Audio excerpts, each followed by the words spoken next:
dusaba umuntu wese atwiyumvamo canke yobona imigambi yacu kwirashe ko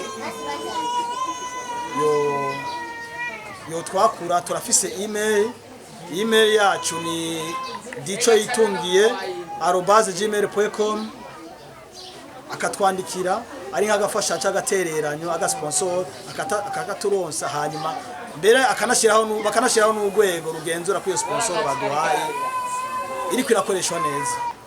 Turafise n'umugambi wo kuzokwandikira ubushikiranganje bw'uburimyi n'ubworozi kugira buturonse ahantu ho kurima, aho kororera, cyangwa buturonse ibitungwa kugira tubeho nk'izindi koperative zose. Yitwa Juma Omar Ico Yitungiye, umukuru wa koperative Kodape dufashanye.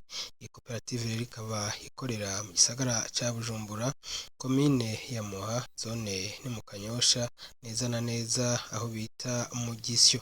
Mukaba rero muheje kumva yuko yifuza abo bafata mu mugongo kugira ngo biteze imbere, bateze imbere n'igihugu.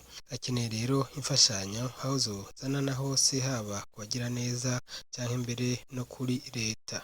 Muti none iyi koperative Kodape dufashanye ni iki?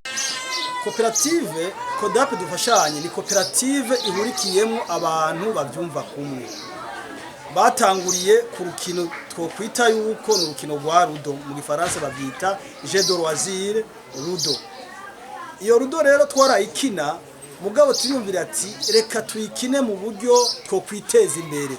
Niyo twaca twumvikana dushinga iyo koperative bita Kodape dufashanye.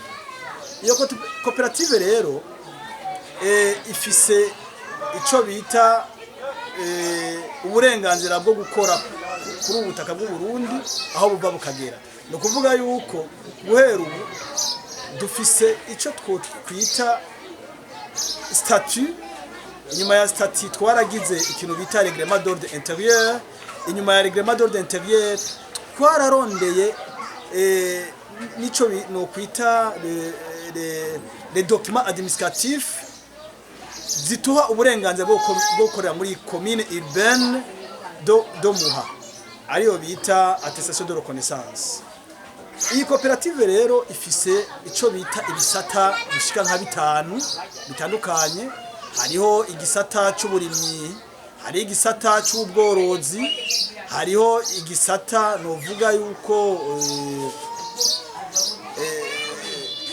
igisata c'inkino, n'ibindi bisata tuzogenda turashiraho buke buke kumbure sero n'ingene tugiye turevuriwa. Nukuvuga rero iyi koperative ifise ihangiro rinini ya cyane. Iryo hangiro nuko twirinda kuja muri twa tudumbidumbi igihugu canka arico bita amarigara, muri wa mwanya tuba twavuye mu bikorwa by'akazi byo guteza imbere imiryango, mugabo twiyumvire n'ikindi twokora inyuma y'ivyo twatashe. No twashinga rero iyi koperative imaze gukora imirimo itari mike. Turamaze kugira ikintu twokwita uburimyi, twaragize uburimyi bw'imbogaboga kuko nivyo bitworohera kuko niwo mutahe dufise. Twaranagize n'urudandazwa. Mu gishaca c'urudandazwa rero twarabikoze, mugabo urumva umuntu arakora sero nuko angana hanyuma gahomba, twarahombye ca turabanza kwenda turaciheza. Rero iyi koperative Kodape dufashanye, aho kantu dufashanye gasigura iki? Aho kantu dufashanye ni nk'akarogroupement kadufasha guhana ahantu dufaranga, gukopeshanya iyo umwe yabuze, hanyuma akazo yasubiza, mugabo bidaciye mu mabanki cyangwa bidaciye mu bindi novuga bituvuna. Rero iyi koperative yacu ni koperative y'abantu baciye bugufi, kuko sinovuga ngo turiteza imbere. Ubwa mbere navuze ati iyi koperative Kodape dufashanye kwifise ibisata bitandukanye, mugabo nagira mpagarare gisata novuga kidukoranije no munsi. ni gisata c'inkino. Ico gisata c'inkino murazi yuko inkino arizo zituma abantu bagira amagara meza. Murazi yuko inkino arizo zituma abantu barengera ibibazo byose bibatandukanya. Murazi yuko inkino arizo zibagiza ibibazo abantu bafise. Murazi yuko inkino zihuza imiryango, zihuza inshuti, zihuza abantu bose. Rero muri ico gisata c'inkino bita firu twaratunganije inkino. Izo nkino za rudo turazitunganya kuva hasi gushika ino musi turi muri finale. Ino musi muri finale rero novuga yuko hazawukina imigwi ibiri. Hariho umugwi wa Muzinga n'umugwi wa Musara wa Munyana. Muhava muyumvira ati none ujya ako yariko aratanga ikiganiro ni kubera ko ariko arakina. Ni kubera umugwi ndimwo nawo nyene washitse muri finale. Rero twarabitunganije uko yaho umugwi wa mbere uzobutahukana intsinzi ari muri finale ushobora kuronka agashimwe kangana n'impene. Iyo mpene uyo mugwi ukayitahukana, hanyuma umugwi wa kabiri ukaronka ibahasha nkuko komisiyo ijeje iby'inkino yabiteguye. Hanyuma umugwi wa gatatu n'abandi bashoboye gukina neza bakaronka udushimwe. Rero mushaka kutubaza ati iyi koperative ko yitunganirije ibyo byose ati mwoba mukura imfashanyo hehe? Nta ntamwe dukura imfashanyo. Imfashanyo iva muri twebwe twenyene, dudufaranga dukenya twashize hamwe turabona ko bibereye.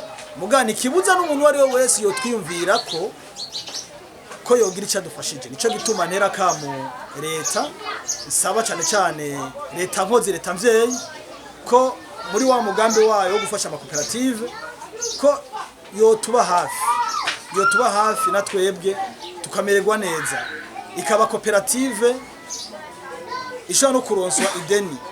Nico gituma twagiye hamwe turiyumvira yuko twohava dusaba n'ingurane muri ya banki bita bije banki d'investissement de jeunes kugira dushobore kwiteza imbere. Rero iyi koperative dufise imigambi mirebire mu dutunge.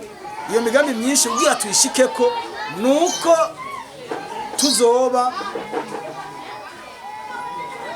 twaronse amikoro atuma dushika kuri iyo migambi. Murazi yuko kukuboko kumwe kwiyaga ni kwimara ubugi, mugabo nta kundi twobigenza nuko nyene tuzoba turakoresha ibyo dufise gushika naho tudodora nitwemererwa hakagira abadufasha. Muri ico gihe tuzoheza dukore n'indi migambi y'igihugu nk'iyo korora ifi, bya bindi biti nyanja, y'ubudandaji na ca gisata cari mikashi na ikokashi ntitwacibage cyo guhanahana amafaranga. Hariho ejo canke hirya yejo abazoza ngaha ku cicaro ahanyene mu gisyo mu Kanyosha babone nk'amafaranga ari ngaho biyumvira ati mbega ijya ni microfinance ni banki eka data turi microfinance ni turi banki. Mugabo turafise ikintu cyo kudandaza ibintu bita ama electronique. Ni kuvuga yuko bijya byari mikashi bya ekokashi n'ibindi byose bizoza koperative twarabirongeye uburenganzira bwo kubikora. Kimwe gusa tuzokwirinda gukora tutisunze amategeko, tutisunze ico twarongeye ko ico bita reglement. Bavuye rero bahiganwa mu gukina urukino bita rudo, aho abasinze bavuye batahukana agashimwe k'impene. Ntabwo mugavumbe ko kagombe babiri